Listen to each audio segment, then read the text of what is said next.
So B&H sent me a package this week. I've got a mini matte box from Tilta, got a mini follow focus from Tilta. Gonna see if they work for my camera rig.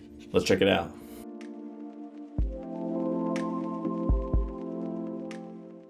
I'll spare you the unboxing part of this and get right into my first impressions. It's a really solid little device made of probably aluminum, metal, feels pretty solid, but it's not too heavy, which I like. It has this extending arm here, which is good because I'm using a base plate that separates the lens pretty far from the camera. This is meant for smaller cameras. It's not meant for a cinema camera like the C100 or like what's filming this, the C200. But since I travel a lot, I'm looking for something that is lightweight, it's portable. Now, one of the things I will say right away, and I'll cut to this footage, as I was opening the box, there are these little hard stops that screw in here if you were to set focus marks. But what I was finding is that even with my 35mm lens here, I couldn't go all the way from minimum focus all the way to infinity in one pull. It would get stuck on the hard stops. So 2 minutes out of the box, I had to take an Allen key to the follow focus, disassemble the whole thing, and remove the hard stops. Now it works as I wanted it to, but I'm a little frustrated that I had to spend $100 to right away have to take apart the item that I just bought and make it work for me. So that's probably a negative mark for this. I'm not sure if I'll keep it, not just because of that, but mostly because of I'm really not sure if a follow focus is right for the way that I shoot right now. Hey, welcome to my bathroom. I wanted to show you real quick while I've got the shoulder rig set up and everything, where the follow focus lands.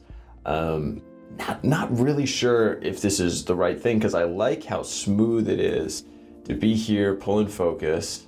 It's nice to have my hands off of the lens, but I feel like something that's nice about when I'm resting my hand on the rod and I'm pulling with my index finger or two fingers.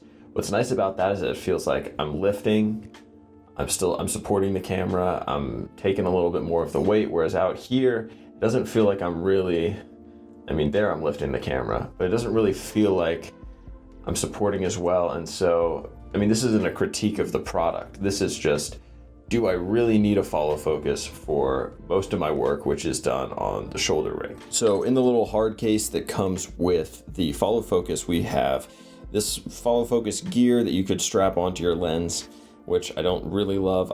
I prefer my solution, which is not gonna slip at all. There's a little mini 15mm rod, which is a super convenient length. A couple Allen keys in case you don't have enough of those already. And then this little adapter that if you aren't using a base plate and you need to mount the follow focus lower and closer to the lens, I'm using a base plate, so I need that extending arm to get the follow focus up into the right position. If you don't need that, then it's got a little guy for that. And yeah, so that's what comes in the hard case. So I just pulled the matte box out of the box. I put on one of the adapter rings that it comes with because it comes with a 67, 77, 72, 82mm adapter rings to fit into the matte box. It just slides on really nicely there. You'll see there's a pin. Screw that in to tighten it. And there, you're set at that point. This is your top flag, which is pretty sturdy, feels pretty nice. But what I will say here is right away, as soon as I took it out and messed around with it, here's the reason that I will not be keeping this matte box. I forget what exactly I read when I pre-ordered this, but I thought that my 82mm filters, which I have a couple of, would be able to screw into the filter ring and then would go directly into the matte box like that, or they'd be able to screw directly onto the matte box. And that's not the case, because here's a 72mm filter ring with a 72mm thread on this side to screw into the lens, but on this side it's also 72mm, so it only takes a 72mm filter. And then the strange thing is here's an 82mm adapter ring that it comes with. Here's my 82mm filter. The threads aren't exact, but 82mm screws onto the back, but I can't screw it in on this side. Since all my filters are 82mm and most of my lenses are 77mm front thread, or there's a 67mm on the 35mm lens, I just don't think that this is going to be the right product since I haven't saved myself doing any adapter changes or adding step-up rings. I'll show you these two alternative ways to mount This is one that screws onto Tilta's cage that they make for, I think they make it for the Blackmagic cameras, for like the GH5.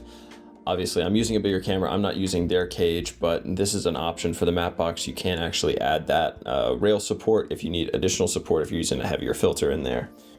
And then there's also this little guy, which if you're using a rail system and you want extra support, this will screws underneath.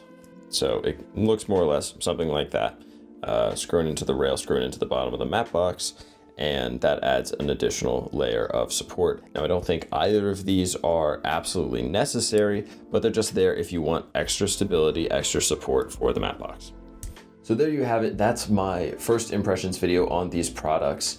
Now, it's a little weird to be doing a first impressions video for me, since typically I don't really watch them, since they're not very concrete, they're a little vague, and I haven't taken this out in the field, and I totally admit that's a weakness of this review, but I did want to put out a little more information since the kind of press releases, the commercial stuff hasn't been super clear in how these fit in, and my use case is very specific. I'm not going to be using these with smaller cameras. I'm using these with the big cinema cameras. And so I just wanted to see if they would fit in with my workflow.